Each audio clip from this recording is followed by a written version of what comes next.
yakunze abari mu isi, wongereho cyane gukunda purisi cyane, gukunda ariko wongeyeho cyane, kuko Imana yakunze abari mu isi, wongereho cyane. Impamvu hazamo cyane tubwire ngo ni pluriye, ntabwo ari bipfuye kuza. Nubwira ngo nakado ikiguzi cy'urukundo kize kuba kiremereye, byatumye itanga umwana wayo w'ikinege kugira ngo umwizeye atarimbuka ahubwo ahabwe ubugingo buhoraho. Yesu rero ni kado isi yahawe ijustifira uko Imana idukunda. Yesu aje rero nk'impano twahawe, nawe ahita avuga ati nanjye ninjye nabahawe. Aravuga ijambo rikomeye avuga ngo nk'uko data yankunze nanjye niko mbakunda, singibita abagaragu ahubwo buri inshuti zanjye. Iyo usomye 14:21 muri Yohana, 14:21 muri Yohana haranditse ngo ufite amategeko yanjye akayitondera n'unkunda. Ubwo rero tugeze noneho ko natwe hari icyo dusaba. Imana yadukunze ntitujye impaka nayo, yabigaragarisha mu mwana wayo Yesu Kristo. None iratubwiye iti rero niba ari byo gukunda n'ibyo tujye kuganira dosiye ari urukundo, nuko tubiganira n'uko umuntu nkunda rero urukundo bigenze. Icyambere amategeko yanjye. Iyo avuga amategeko y'Imana muyumve nk'ijambo ry'Imana,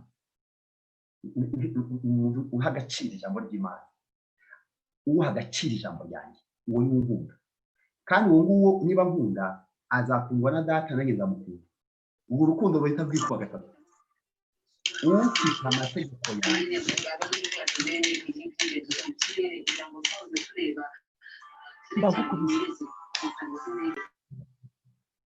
wakoze, ufite amategeko yanjye akayitondera, uwo ni unkunda. Icyo ni icyambere. Inyungu afitemo azakundwa na data kandi nanjye nzamukunda. Icyo rero cyerekana ko urukundo rujyana no kwitondera icyo umuntu avuga. Reka mbabwire, hano harimo abubatsi ngo n'abana, ariko reka ikintu amaze kubona gikomeye mu rugo gishobora gusenya urugo cyangwa kikarwubaka, nicyo bita communication. Envelope ikuyemo kubaka urugo ni communication. Iyo communication imeze nabi, ubwo n'urugo ruba ruri ku marembera. Natwe rero uyu mukunzi wacu twa Yesu hari ukuntu ashaka ko amagambo ye, uburyo abanamo natwe. Reka mfate Bibiliya, nifate nk'ibaruwa y'urukundo Imana yandikiye abari mu isi. Noneho rero umuntu witondera ari amagambo niwe ukundwa na Yesu, kandi Yesu akamukunda, bigatuma na samukunda. Urukundo rero rukomoka mu guha agaciro amagambo ya mugenzi wawe. Ndagira ngo bakundishe ijambo ry'Imana. Buriya Bibiliya ni gift irimo amagambo Imana yaduhaye ari mu rukundo rw'Imana. Mwabuze ko buriya Bibiliya ibamo ijambo rimwe. Bibiliya ibamo ijambo rimwe gusa, rimwe ritagira irikurikira. Ibamo 3 Yohana 16. Buriya Bibiliya ni uwo murongo umwe wonyine. Bibiliya ni ijambo rimwe ryabaye develope. Bibiliya ni urwandiko ruvuga urukundo rw'Imana. Imana yakunze abantu, nta kindi. Uko yaremye Bibiliya kivuga, uko umuntu yavuye mu ntege nke, uko Imana itamutakaje, uko yagiye ikora uburyo uwo mubano utarangira kugeza itanze ikiguzi. Bibiliya irimo urukundo gusa. Ni ukuvuga rero ngo amagambo y'Imana umuntu yakunda akayitondera, niwe Imana ikunda kandi bakundwa na data. Reka ngere ku rukundo rero. Tujye kuri message. Kambaza bubatse ngo munkunze. Tekereza nk'ubu wandikiye umusheri wawe, ukamwandikira message. Hari uburyo bubiri bushoboka. Icyambere, ntayisome yayibonye, umeze ute? Message yayibonye ariko ntayisome, uko byajya kubaho. Ngewe maze iminsi mba mu mahanga,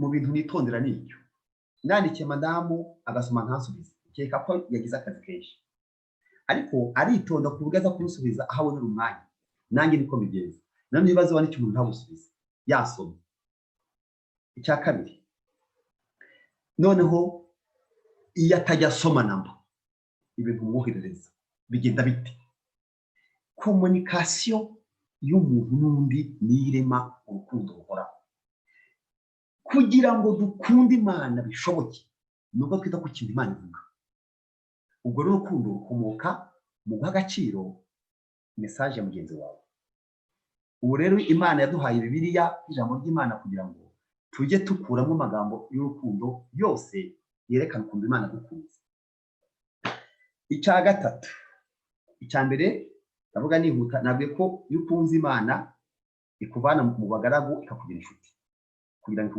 ikubwira ko ari ku mutima ikubwira ikiri ku mutima icya kabiri iyo ukunze Imana igaragazwa n'uko wita ku magambo Imana ivuga kuko yavuze ngo uyitondera niwe unkunda icya gatatu iyo ukunze Imana irakubaha ubundi tumenyereye ko twubaha Imana niko birivuga ngo wubaha Imana ariko yabigira ku rwego Imana ikubaha wowe urayubaha bikaba inverse nika kubaha iyo usomye muri Yesaya 4:3 umurongo wa 4 haranditse ngo kuko wambereye inkoramutima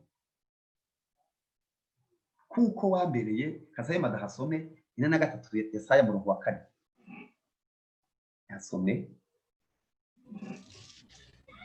Yesaya 43 umurongo wa 4 umurongo wa 4 aravuga ngo kuko wambereye inkoramutima kandi ukaba uwo kubahwa nanjye nkagukunda nicyo kizatuma ntanga ingabo zigapfa ku bwawe n'amahanga nkayatangirira ubugingo bwawe Imana iguhumugisha kuko wambereye inkoramutima birenze byaragiye biragukunda birongera birakomeza gukunda kigera igihe kabagati gakubiranye inkoramutima harimo amagambo abiri hariho gukora ku mutima inkoramutima reka mbingingi nubwo mwaza kwibagirwa byose twaganyirije ariko mureke tujye muri uru rwego Imana ituvuga gutya bivuga ati wambereye inkoramutima ni gute umuntu abera Imana inkoramutima bigatuma Imana imwubaha ni igihe ukora ikintu gikora ku mutima w'Imana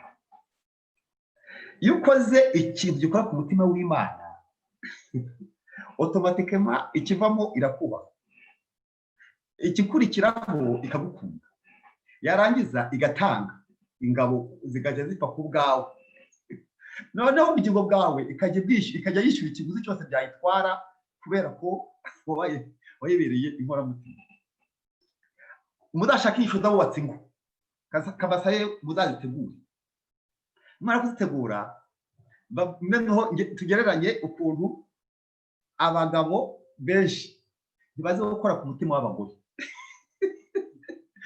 iyo umugore wakoze ku mutima wiwe ni ikintu tuziga icyo gihe iyo ukoze abantu benshi ntibabizi cyangwa se abagore bakora ku mutima w'umugabo ni gute umuntu ashobora gukora ku mutima w'uwo bashakanye ni izihe ngaruka bizana ndashaka kubabwira ko Imana igifashwa ikagubwa neza uko muko muyamubona umuntu anezerwa nayo niko imeze iginezerwa ikumvira nezerewe ikumvira izihiwe ikumvira ishimye igahita yitanga na bivuge ngo wenda bitunguye ariko nabambuza ijambo ry'abantu ariko nagiye mbona abantu banezerwa Imana igahita ivuga ikintu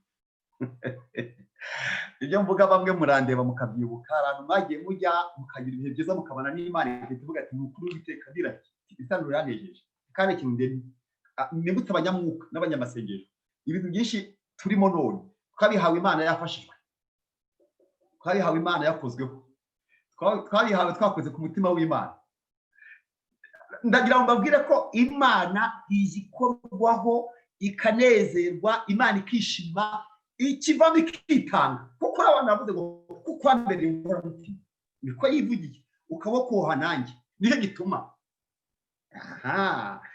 hari ibintu nzatanga ingabo zigapfa ku bwawe nzatanga ingabo ku bwawe n'amahanga nzatangira ku bugingo bwawe Imana igikorwaho ku mutima w'Imana urahakora ukarya ibyayo. Abanyamwuka rero abantu benshi iki kintu ntibagishobora. Dushobora gukora ku mutima w'idini, dushobora gukora ku mutima wa pasiteri, dushobora gukora ku mitima y'abantu, dushobora kuririmba bavuga ngo wari umuringi wariringe ugakora ku mitima y'abari bateranye mu giterane. Ushobora gukora ku mitima y'abantu ariko ntakoze ku mutima w'Imana.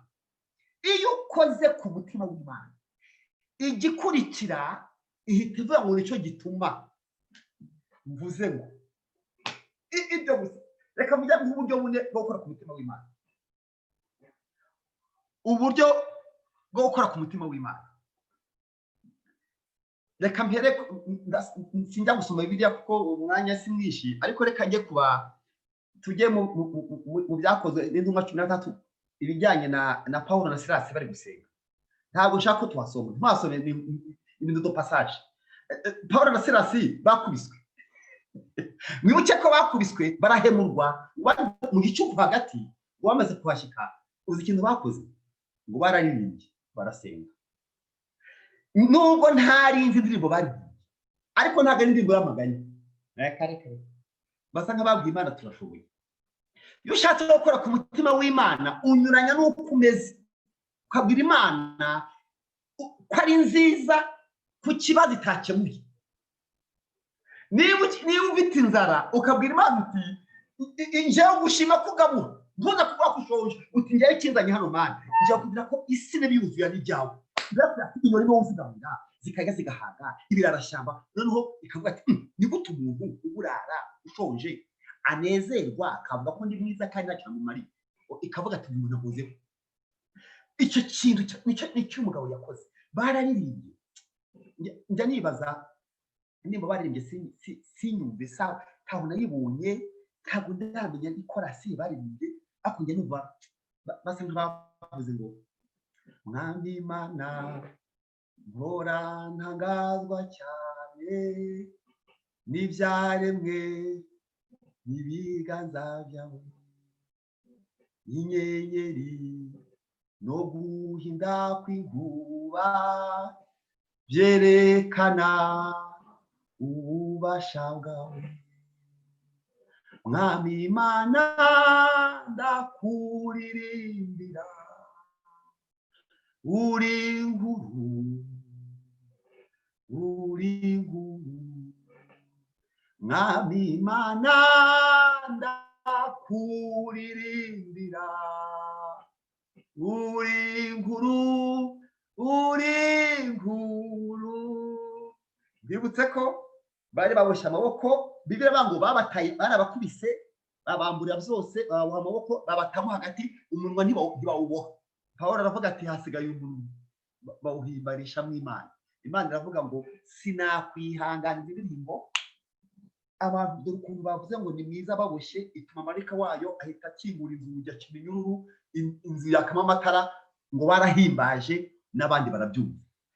Abandi babyumvise ni bande? Abarokore nimwe mushobora kuririmba musangiye ikibazo n'undi muntu, mukaba ko Imana ari nziza kandi musangiye ikibazo n'abandi bantu, aho mwaca akarori. Gereza yarimo abafunzwe benshi, gereza yarimo imfungwa nyinshi. Ubuzima tubayemo tubusangiye n'abandi, ariko dukwiye gusangira uko dutekereza Imana. Dukwiye gusangira uko tuvuga Imana mu kibazo. Bavuze Imana neza, Imana iravuga ngo usuko byaguma, Imana iritanga kuramo. Reka abo bareke. Hari abantu hawitwa Feneyasi muri Bibiliya, rimwe Abisirayeli bagiye gusambana n'Abamaleki, ngo barasambana, umuhungu umwe ngafata icumu aragenda ngasanga indaya isambana n'Umwisirayeli, ngakubita icumu Umwisirayeli niyo ndaya, ngo icumu rifata mu gitaka. Uwiteka itavuga ati Feneyasi ngo mwumvorere mu kiganza atambaye kure, atari ikintu nitanze, imwemerera umugisha kuko akoze ikintu cyo ku mutima w'Imana. Kabundi wakoze ku mutima w'Imana. Dawidi soko ni umunyabyaha nk'abandi, ariko ikintu yarushije abantu bose babayeho ni ukumenya aho akora. Reka mujye kimwe Dawidi yakoze. Navuga byinshi ku cya Sawuli na reka mbyihorere, reka mujye ikintu Dawidi yakoze n'ikintu byamuhaye. Dawidi amaze kuba umwami, ngo yaricaye abona aba mu nzu yitwa yubakishije imbaho z'Lebanoni cyangwa se za Movira, imbaho nziza. aba muri etaje, avuye mu kuragira amatungo, arakomeye, araryoshye, kuko wamvana mu cyaro nkabona mbayeho ndasobanutse. Arangije avuga ati ngo aryamye, wibuka yuko hanze hari ihema tente irimo isanduku y'isezerano. Avuga ati shano riravuga, ubu ndaryamye mu nzu yo muri etaje ya gatatu irimo imbaho zikayangana zisize, Imana yanjye iri mu mahema. Ati umva Mana, tumbabarira, ati nkibitekereza sinzaguheka, ni naguheka sinzasinzira, sinzaryama,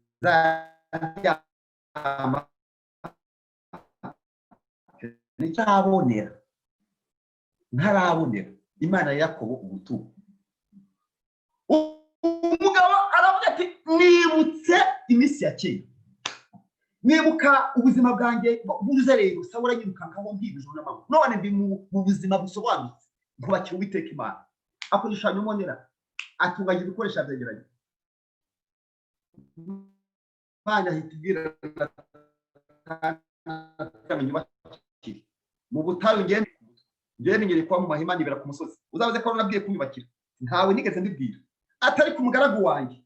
Ugatekereje ko nguye kugira ahantu, ntabwo rwose kino gihe ari igihe cyo kubaka, ariko ngiye kumushimira kuko afite itekerezo cyiza cyo kuzamura, kuko yibutse ko nibura hari ibyo namukoreye ngiye nkabamba ku musozi. Afata icyemezo, Imana iravuga ngo nguhaye amasezerano akurikira kubera gutekereza neza gusa, unkoze ku mutima.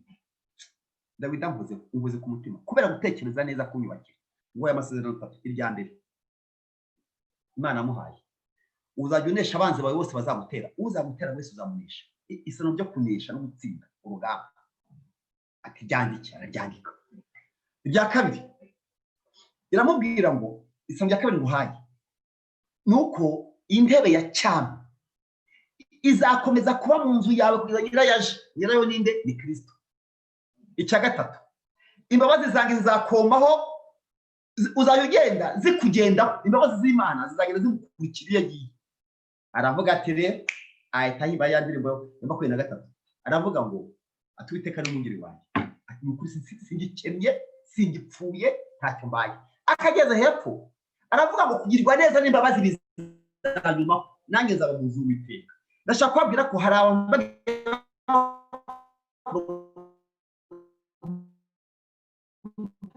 yatanze igitambo, Imana iravuga ngo ni ukuri ushije Kayini. Ndashaka kubabwira ko umuntu akora ku mutima w'Imana, mu bikorwa akorera abandi, mu bikorwa akorera Imana, ariko nanone bivuye ku mutima bikwiziriyemo. Imana rero yo kumenya gukora ku mutima w'Imana biyiheshe kugira ubwitange. Amado nabatimwe ukirere n'ibyo mvuga. Mare muziki Nyarugenge igihe nari mpayobora, nazaga ntanga amatangazo yo gusenga. Muri abagabo kubihamya twarabanaga. Yone yageraga nabwiraga abantu ibyo gusenga muri ndeke. Noneho Imana yaje kuntumaho. Irambwira ngo kwera kutanga amatangazo yo gusenga. Ibi babwira barabizi. Nkavuga nti tuzasenga kuva ku munsi n'uyu, kabisobanura nkabyitondera, tuzafata kano kantu. Imana irambwira ngo kuba byonyine ukangurira abantu gusenga, uzaguha umugisha, uzasaza neza, uzaguha umugisha n'ubyaro rwawe. Nitangazo nari nitangiye byo kubwira abantu baze gusenga. Irambwira ati akoreho kangozeho, hari akantu Imana yampangiye. Undi munsi nisirima jado na madumari muhari, twagiye mu Gatsata. Tugeze mu Gatsata twaturi mu masengesho. Noneho umuntu aratwigisha amagambo y'Imana dukora, witwa Teofile Rugomoka. Turafashwa, dushaka kumuha gift nk'umuntu w'umushyitsi ugiye gutaha. Noneho rero nanjye ndari umuyobozi, twibaza ikintu waha umuntu w'Imana, tumuha amafaranga arashira costume, yego tumugurira inka. Sinzi ukuntu muri ngiye muri mind yanjye numvisemo ikintu cyitwa indege, kumutegera itike y'indege. Ibi byambayeho, ndavuga nti abantu Imana, Teofile inka ashobora kuba ifite, Teofile ashobora kuba afite costume, umugore ashobora kuba afite ibitenge n'amaribaya n'iki na wax. Reka tumujyane mu ndege nk'uko indege imera. Iyo ndege nari ntaragenda mu ndege n'umunsi n'umwe, nayibonaga mu kirere, nari ntarigera nkanagira mu ndege. Ariko navuga ngo Teofile nta ndege azi, yahuriye nayo, ashobora kuzafata ikandagiye, so umukire ntaho ajyayo. itorero ry'Imana rero mweke tutegere Theophile tumutegere indege imuvana hehe Sawuli cyangwa mu Kigali ni ibintu bito ariko binini birimo ubusobanuro bukomeye Theophile baracyabyuka agicamwe turanavuga ngo tuzamutegera nkaho kuya Washington ntabwo nubwo azavuye Kamembe ariko turimagina ko ari umuntu wikuru tukore protocole z'abantu bavuye kure babakije dushaka imodoka imuvana mu cyaro imugeze Kamembe ijipi bamuherekeze nitugera nagiye kumwakira kuri aeroport ya port ya Kanombe tuye kumwakira abantu bavuye hariya bajya mu hoteli tumujyana muri hoteli agaruke azigisha tumusubize Imana irambira intoma irambira ati wowe urategera mu ndege utayizi irambira ngo uzajya igenda mu ndege irambira ngo abandi bashumba ujye ubona ngo bajya bayobora amaparuwasi bagenda mu modoka ngo ariko wowe ngo nzaguha amaparuwasi ukoresha indege ngo uzajya igenda mu ndege nk'uko umuntu atega ngo Nyabugogo Gatsata Kimisagara Kiruhura niko byaje kugenda Imana irangabira ati wowe urategera umuntu nawe utazi uko zisa ihita ingubira ubu rero ibi nicayemo ijuru ryaranyibwiye kubera iki hari igihe ibi mbabwira hano murabizi ndibuka umuryango wa Jado sinzi ko yajaga atanga ibintu byose n'abantu bakunda gutanga sinzi ko mukibishobora yajaga yitanga cyane kwajya gusengera ati se waratanga ibyo utagira bagatanga ibintu batagira abantu bakora akazi ukabona bakitanga nta kindi Imana agomba kubakorera agomba kubaho uwo muryango agomba kubatereka aho ngaho kandi birarangiza irakomeje iyi Mana rero ni Imana izirikana ni Imana izi ko wayikoze ku mutima hantu nabyagenze bene data rero nemo mvuga ko iyo ukoze ku mutima w'Imana nayo hari akantu kayiba ku mutima igifashwa igiguga neza abanyamasengesho twagiye tujya mu mashyamba twagiye tujya gusenga mu butayu bikavuga ati tugasenga nka yitatu tukumva ivuze neza twasubirayo kwashiraho nk'indi 2 kabitana twumva yongeye kuvuga twagira irindi Imana ituvuga abanyamwuka benshi baherukana n'Imana ibabwira ibintu byiza Imana yakozweho n'amasengesho yabo n'indirimbo zabo no kwitana kwabo no gukunda abashyitsi ndashaka kubabwira ko hari ibintu dukora bigakora ku Mana Cornelio yakoze amasengesho neza yakoze amasengesho n'urugo rwe njyashima umuryango wa Kampayana rwose uburyo mumbabarire kuba mbatanga urugero hanyuma biza kuremerera ati kuki kubavuga cyane murumva impamvu nibo tuziranye kuruta abandi benshi bara yone ukuntu umuryango bawufata abana batoya bakabatoza gusenga bakabatoza kuririmba bakagira itorero ryo mu rugo ni itorero ritangirira noneho Cornelio nuko bigenje Cornelio yakuye aravuga ati njya ndo umusirikare afande yibwira umusirikare ati kuva nitwaye muraba abanyamwuka ku ngufu uzi ko umuntu akugira umunyamwuka utabisha mukabaho umuntu bisha gusemuka bawe umuntu bisha kwanga akabishobora icyuma gikaze kinyi Cornelio aravuga ati ngitwa ngi ndi umusirikare w'umutaliyani de kapiteni abantu banje mwese ntabwo bose bashaka gusenga ariko nta muhitamo ari bafite bagire batese afanda akavuga ati ntimurya mutase ngo Bibiliya ayo masengesho ngo akora ku Mana Imana kwihanganira n'inanira iravuga ngo gusenga kwawe n'ubuntu bwawe byazamutse kuba monima ndi gusohoka ngasanga Cornelio n'amasengesho ndi gusohoka ngasanga ubuntu Cornelio yagira ngo none tuma Petero mubwira amakuru mukubwirire haza umuvugizi w'itorero abona ibintu Imana ikore ku Cornelio kubera ko bakoze ku mutima w'Imana reka rero ntaza gutinda mbabwira none ko urukundo dufitanye n'Imana mu rwumve neza ngeze ku kindi ni urukundo rurimo mariage Hosea 2:21 madwe hadusomera Hosea 2:21 ni urukundo rurangira n'umuko inkundo zose ntabwo ziva mu buko ariko ururwo ni urukundo ruri mu buko somera Hosea 2:21 Hosea 2:21 aravuga ngo kandi nzakwishingira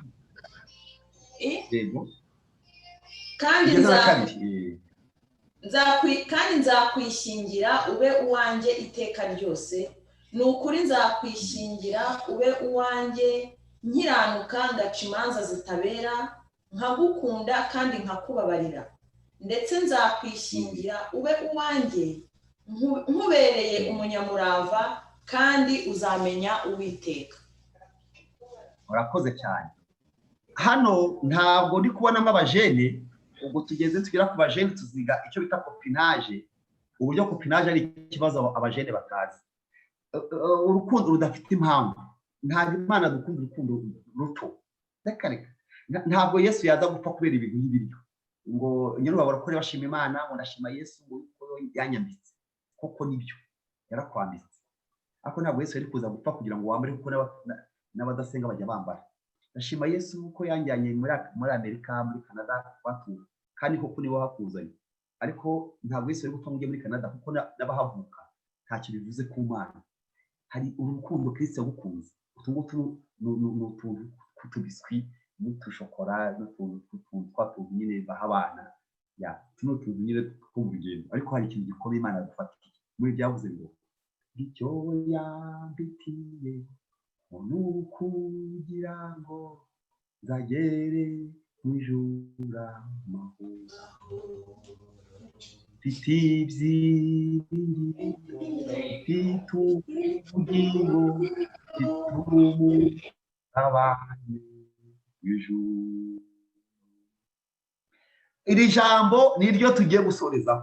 Urukundo Imana yagukunze rurimo ubukwe, ni urukundo rurimo mariage.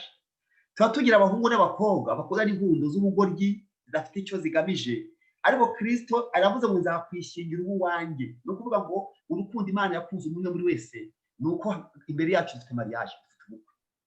Kamabwire rero, ngewe nashakanye n'umudamu wanjye narahuye na Yesu.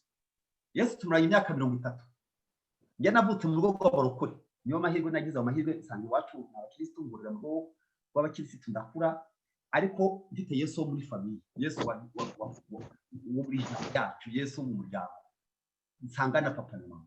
Nabayeho muri ubwo buzima, araje dusa ndabatizwa 18 mba muri uwo muryango, ariko ngize imyaka 18 nize Mwuka Wera. Noneho Yesu wa famille aragaruka ambera uwanjye propre, ambera uwanjye kuva mu 1990 kugeza none. Iyi myaka 30 irarangiye mbana na Yesu umunsi ku wundi, ijoro ku rindi, amanywa ku yandi.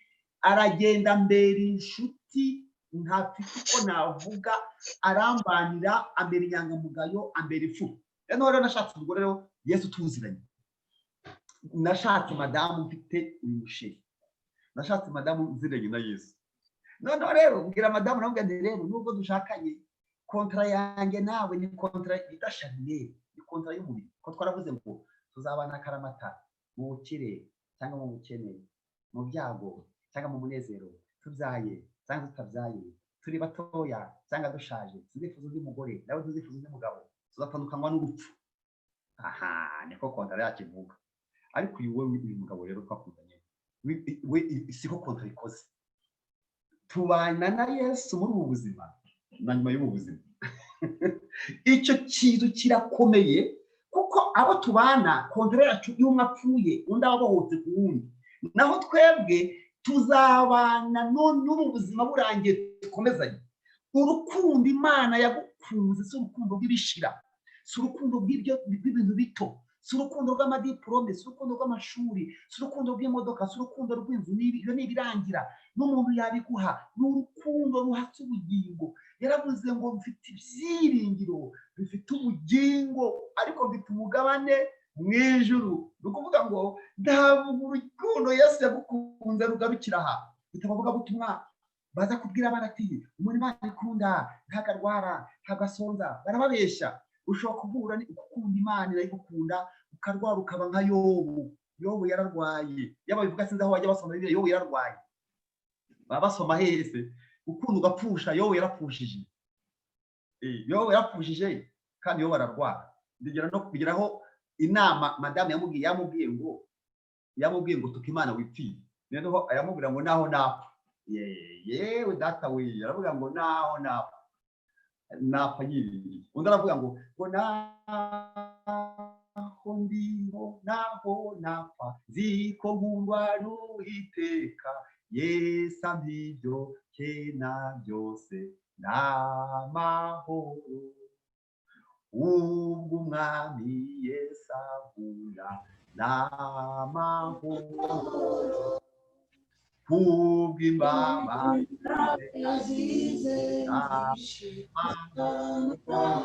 barashaka kuririmba, barashaka kwabira gusa ngo Yobu yaravuze ngo naho napfa nyiri, yaravuze ngo ibyiringiro byanjye ndabikomeje, ngo nzabyinjira mu rugari kuzimu ngibifite, ngo kandi ubugingo bwanjye, nibwo yavuze ngo kuko uruhu rwanjye numara kubora, urumva yakontorera ababwiraga uruhu nirumara kubora, uruhu rwanjye nirumara kubora, aravuga ngo nzarera Imana afite ibibi.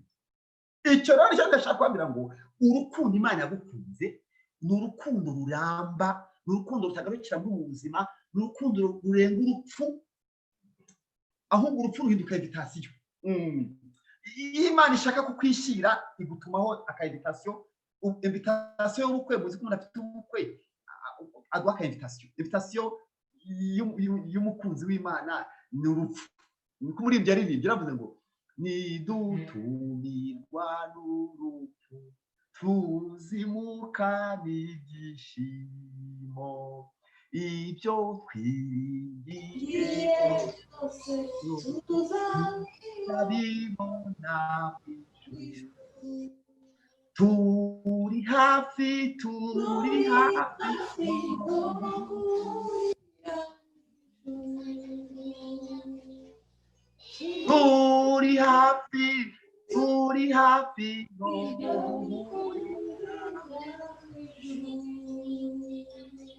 urukundo Imana yagukunze rurenze ibiryo, rurenze ikintu cyose, rurimo mariage, izakwishyira. Niyo mpamvu abarokore bajya banezerwa badafite ibintu byuzuye. Niyo mpamvu Pawulo yavuze ngo urugo rw'Imana ajya runyereka, ndurora arubishuriye, bituma nifuza cyane kugerayo, niho mwandu w'Imana Yerusalemu nshya. Aravuga ngo Yesu utyo mwami, umwuka nuhera, urupfu ruzanyijiza,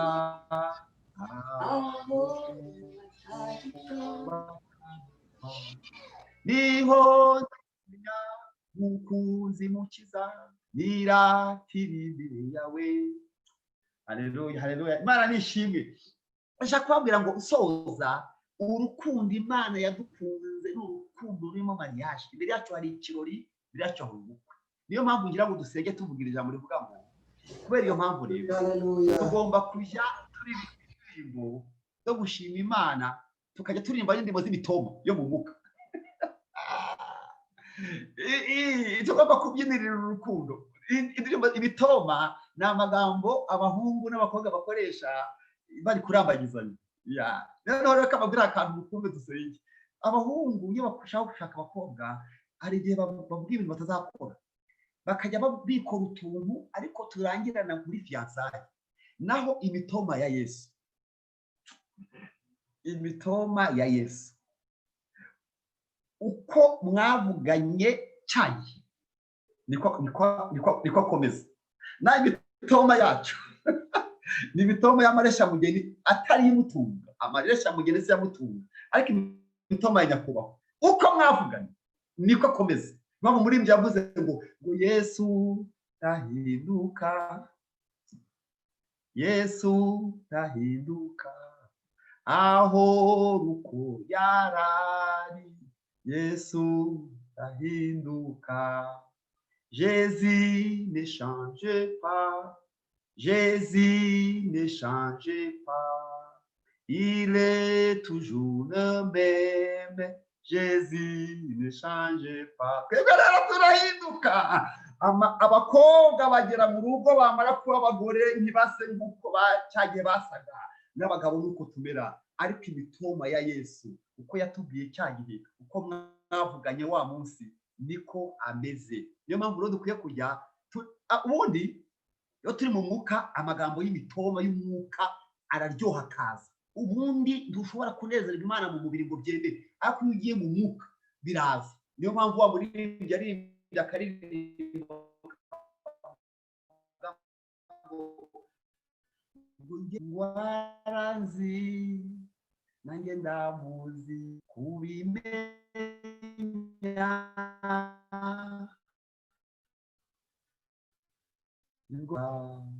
uwo ni umuririmbyi, uwo ni umutombo, iyo niyo bita imitombo. Undi arongera avuga ngo nawe kunzi mwiza yarankunze ntamuzi yamfatishije imigozi ari rwo rukundo rwe izo ngoyi ze zanteye kubimbataye rwose. Arageze avuga ngo nta byamone nta bizaza byaza ntanya na Yesu. Byo muri Canada, byo muri Amerika, byo mu Burayi, nta bya none nta n'ibizaza byaza ntanya na Yesu.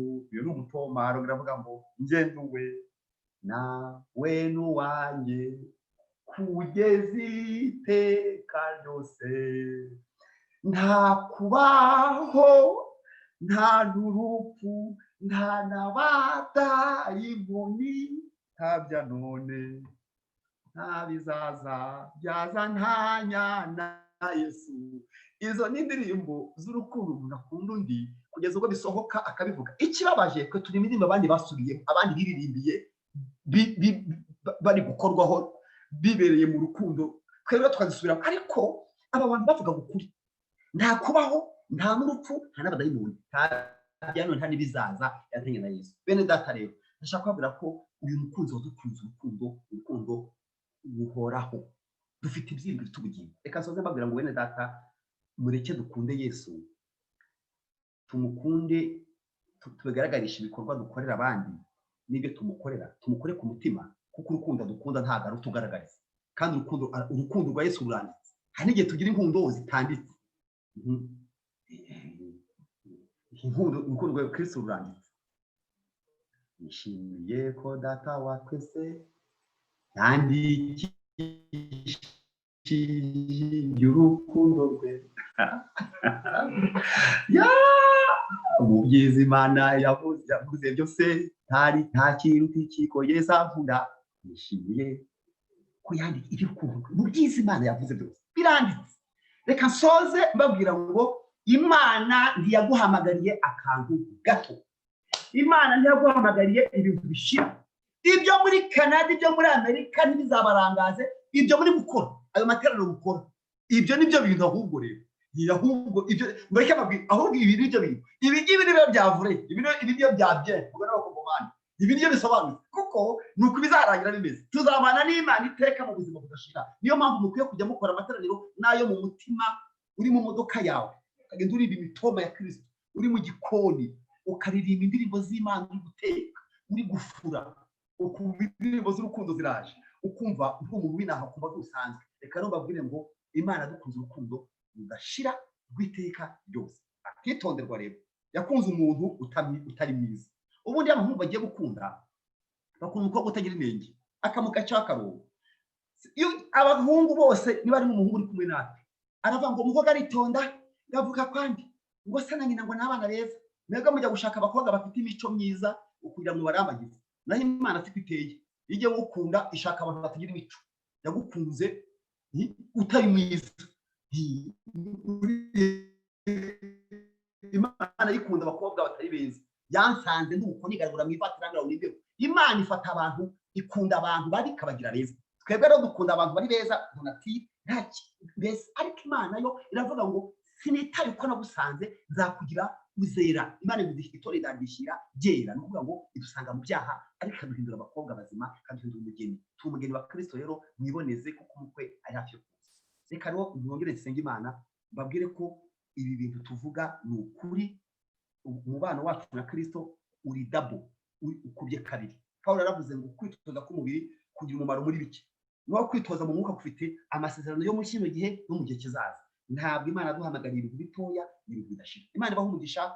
Shinga Imana ko connection itacitse ni Imana yifashe kuko no kuri telefone ndiri gukora ariko ni Imana itumye bibaho ko ngewe nahita amaterano 3 uyu munsi nebyishe pari mu France nebyishe mu Birigi nahanga nahakaniye bene data ko ntaboneka ariko parafwa birangiye tuvuganye kandi ikimana yambaye kwa kubabwira ngo Imana iradukunze urukundo rudashira kandi zigukundana Imana zigukundana irabizi izi gukundana icyo bivuze izi ni iciro cy'urukundo hari urukundo rutanga rubaho Imana yatanze Yesu kugira ngo igaragaze urukundo yadukunze kandi Imana iri urukundo rwayo irarwanya reka nongere nshime Imana ku bwanyu bibutse ko amasezerano abo twashakanye arangira inaha y'umwe apfirarangira ariko twebwe no mu rupfu tuzakomezanya na nyakubahwa tubana ubuzima butagira iherezo reka rero nshime Imana ku bwa Yesu twahawe akado kandi bibutse ko dufite ibaruwa y'urukundo twahawe ari ryo jambo ry'Imana tukarara udasomye ubutumwa tukarara udasubije tukarara udasomye wumva ikimana kuvugana nawe kuko hariho ubutumwa bwa buri munsi reka rero mbasabire umugisha wo kwitanga tukabana muri amasengesho kandi bifuze kwikomeza kwitegura muzi ko Yesu dufitanye igihango gikomeye ko nyuma y'ubuzima hariho na mariage twiteguye imbere yacu reka nsenge Mwami Yesu nyemerera ngushimire ku rukundo wadukunze urukundo udatanga ntirubaho Imana yakunze abari mwisi itanga Yesu cyo ni ikimenyetso cy'urukundo kandi itanga Yesu ku bantu babi batari beza baranamwica ariko yari yatanze gift iruta izindi Yesu nawe uje mwisi ntiwadukunze ngo biririmbe waranishyuye ikiguzi bigusaba warapfuye kugira ngo urukundo rwawe rugaragare ko rudasanzwe ko waravuze ngo ngewe ngo mfire intama zanjye ngo nta rukundo ngo ruta urw'umuntu ufira inshuti ze wowe rero urukundo ukunda rwajemo n'iby'amaraso rwajemo no gupfa rwajemo no kubabara no kubabazwa